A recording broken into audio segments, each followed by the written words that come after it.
Bandit, these bottles are super dusty. You said you cleaned these yesterday. You didn't do any of this, man. Is it because you're too short? Oh, man. Oh, hey guys, hey Bandit, our friends are back.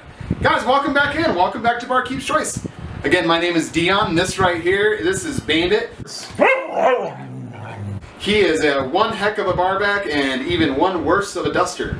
So, welcome back. All right, on today's menu, we're going to be making one of my personal favorite cocktails, the Manhattan. Now, in the last two videos, we did a shaken cocktail and we did a stirred cocktail. So I felt like it'd be fun today to go over the differences between both. So I'm going to shake and stir a Manhattan so you can see the differences for yourselves and have a little bit more of an understanding of why your favorite bartenders do each of these methods. Now, the Manhattan dates back to the early to mid 1800s and is a martini-style cocktail where it's 2 parts spirit to 1 part vermouth. Now, the Manhattan replaces the gin with rye whiskey and the dry vermouth with sweet vermouth, and we do add a couple dashes of our aromatic bitters. So normally if you were to come into my bar and just say you wanted a Manhattan, when I pour it, I would usually pour rye whiskey unless otherwise specified. For today though, just because of the series of videos that we've been doing, I'm going to continue using this Old Forester bourbon. And don't worry, I will be going into a little bit more detail of why I'll be doing that a little bit later. Okay, so there is a rule of thumb when it comes to stirring and shaking. The first is if it has citrus or if it's booze forward. If it has citrus, you're going to want to shake it because you want all of the ingredients to be like compacted and meshed together, and shake it as hard as you can with the ice. And it's kind of like bruising everything and just blending it all in and allowing air to come into the beverage, which gives you a nice, like, refreshing cocktail. Now, when you're doing something a little bit harder, kind of like a booze forward drink, you're going to want to stir it because we don't add any citrus to a stirred drink. We want to dilute it and chill it, but do so delicately so as not to bruise the alcohol, and then this way it's still a whiskey forward flavoring cocktail. That's why when we stir a cocktail, we stir against the edge of the glass with the back of our spoon, and it should come out very like silky and smooth. You'll see, once I stir and shake these, you'll completely understand the difference between the two. Alright, so the build for this cocktail is really super easy.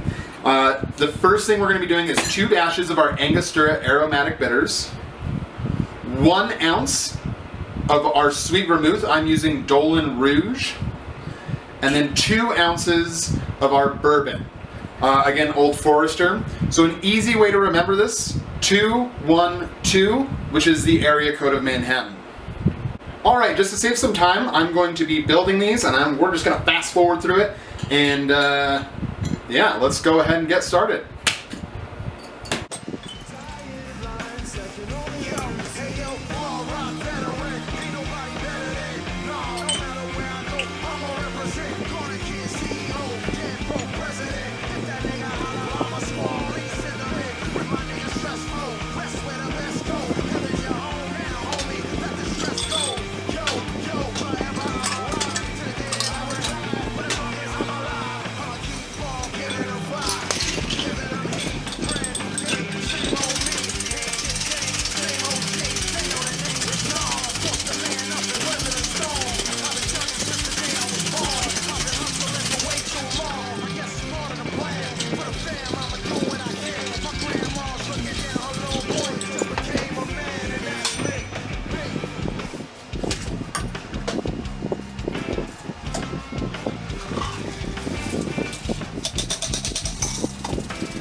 Alright, so if you can see here, this is the shaken one.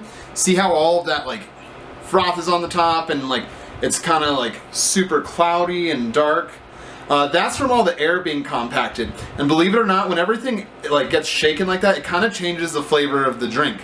Now, being that this is a booze-forward cocktail, we do want it to be coming out like this, where it's still silky smooth, and like kind of like still looks like as if we just poured ourselves a glass of whiskey.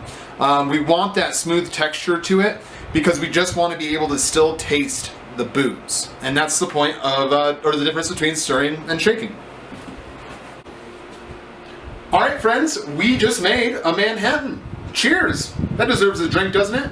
Right, Bandit? Yeah. You know what, Bandit? You're gonna get this one.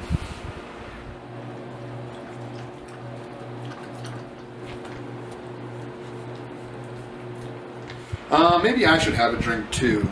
Cheers. That's delicious. Alright, so remember earlier I said I was going to be talking why I'm using this bourbon instead of rye whiskey. Reason being is I've had this bottle that I've only used for these videos, and we've made 6 cocktails with it.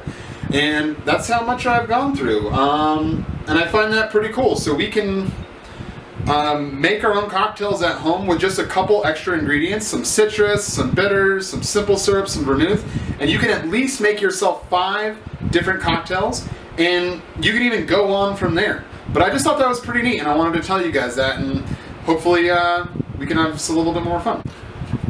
Well, friends, thank you so much for coming back. It's always a pleasure to serve you and to show you a little bit of the stuff that I have going on up in here, so we can put it in here. Well, stay safe, stay clean, farewell, cheers.